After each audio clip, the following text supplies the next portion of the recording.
Essentially, Ellington is a festival and a competition that is based in the music of Duke Ellington and in his values. And it uses quality literature to teach kids the meaning of jazz. I came to Jazz at Lincoln Center as actually the 5th employee in 1995, and I was hired to take on the newly created job of Director of Education.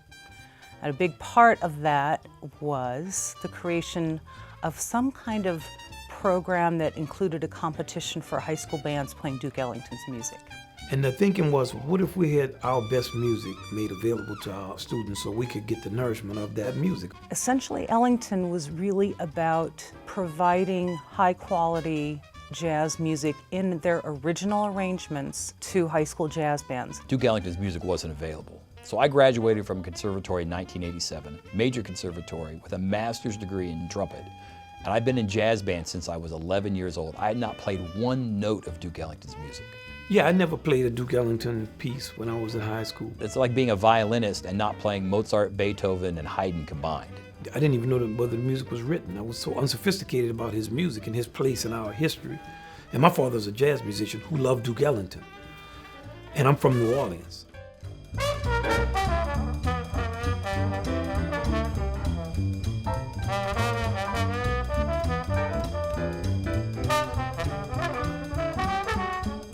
It's basically one of the largest publishing programs in the world. This year we'll give away about 25,000 scores. And the fact that now we have these transcriptions and this music available to see what it actually was like to play these parts and how every part in the orchestration of Ellington's music is so crucial. Duke Ellington is important because he has the most comprehensive and profound body of music in the 20th century. Ellington was a genius at crafting compositions that have very intricate forms that are easy to listen to. I was talking to a promoter and he used the term sublime and boogie. You have the sublime, like the sophisticated, and you have the boogie, which is like down to earth. And you take these two concepts and you put them together and you manipulate them in a way that it can speak to anyone. That's what Beethoven did, that's what Stravinsky did, that's what Duke Ellington did. Encountering his music makes you feel better as a person, it makes you a better person. Because that's what he put into his music. It really respects the rights of individuals and it prizes individuality, but it leans on the responsibility part of it through swing and section play that says you got to follow too. So you have a lot of rights, but you have these responsibilities.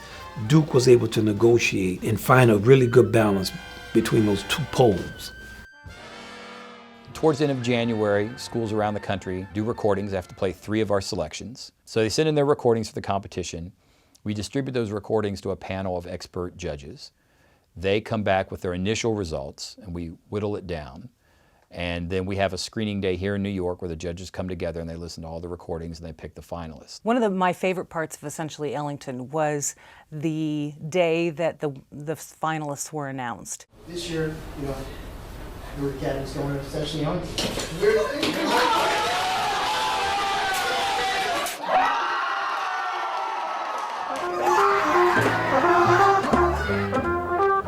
My first time exposed to Essentially Ellington.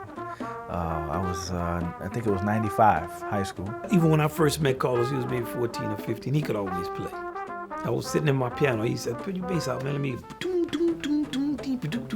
Lake a swing. And with this program and this competition, what it did, it just enabled you and gave you that extra oomph to understand that, you had the ability to be noted, especially noted by Wynton and by the cats in the band. And it made us believe in ourselves during a time where, it's hard as a young jazz musician. Just as a musician, you don't know what you're gonna do, college, you're going crazy. When you come here for that Essentially Ellington weekend, it's like a convention for great young jazz musicians. When we got here, it was an awe-inspiring experience for all of our kids and for the teachers in our program, because we were able to meet other directors and see what they were doing, and our students were able to see what they were capable of. Being around all those bands, I didn't know that the country had other big bands and everyone else played jazz. I somehow in my mind was like, we're the only jazz band on the planet and that's it, and especially in my age group.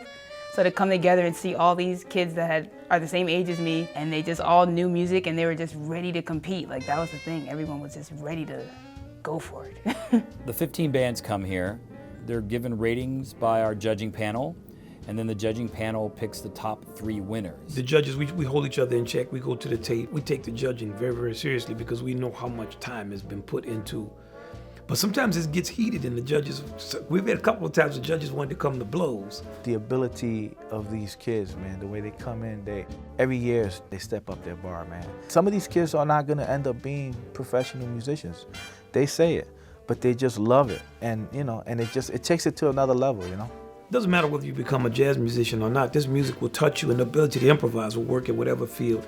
I mean, EE is probably the best program, not just for developing the talent of young jazz musicians, but for developing young leaders. Like, because you really have to, look, in corporate America, you have to improvise, you have to come up with sales strategies, you have to come up with marketing plans, and you really have to be good on your feet, but you also have to be prepared. So essentially, Ellington is just that. You have to play at a rigorous level, practice, practice, practice, but then there comes a time where the spotlight's on you and you have to perform. And if you're prepared, you can solo in the right way. So I think it's one of the better young leaders development programs in our country. I really learned what it is to be a band member. But up until then, I was practicing, trying to get my sax chops together solo. I was really an individualist, and playing Duke Ellington's music showed me that it's more about the community and how to make everyone sound better. You know, one of the most valuable lessons that I've learned from the competition is the fact that it's more than just a competition. A particular band will come. It doesn't even have to be the best sounding band, just the best, the effort that they put into it. And I actually start tearing up, so I have to, because there's so much love and so much energy and pain goes into playing in these ensembles, and so much rehearsing early in the morning, late at night, and now you're on the stage and you're nervous and you're trying to do the best you can do. And people are judging you in New York. People have raised money in your community. You want to make your fellow band members proud. You want your band director to feel good. And you have so much pressure on you. We try as much as possible to alleviate as much of that pressure so that the kids can have a positive experience. But at the end of the day, the pressure is what makes it real.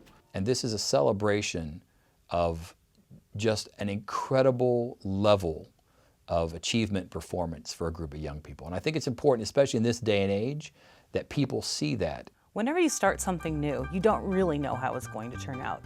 So seeing what essentially Ellington has become in the last 20 years is like kind of mind-blowing. I would like to see it become greater in feeling and more in the intention of do. What he did with his music, all the people he touched over all the 50 years he was on the road, and more arrangers, more regional, and just envelop people in the feeling of the music. Well, they say you can leave the music, but it never leaves you. And so I always think about jazz as sort of a metaphor for my life. It definitely shaped the form of how I think about sectional playing, how I teach my students, or just think about life. It's definitely intense. They very much empower all the musicians. All these students feel like they're professionals. It's a professional setting. They're treated with respect.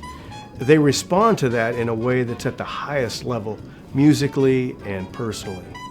It's a beautiful thing. Playing has improved exponentially. So that now, I'd say the last 10 years, we really look forward to it. We're like, man, we cannot wait to hear what level our kids are gonna play on this year.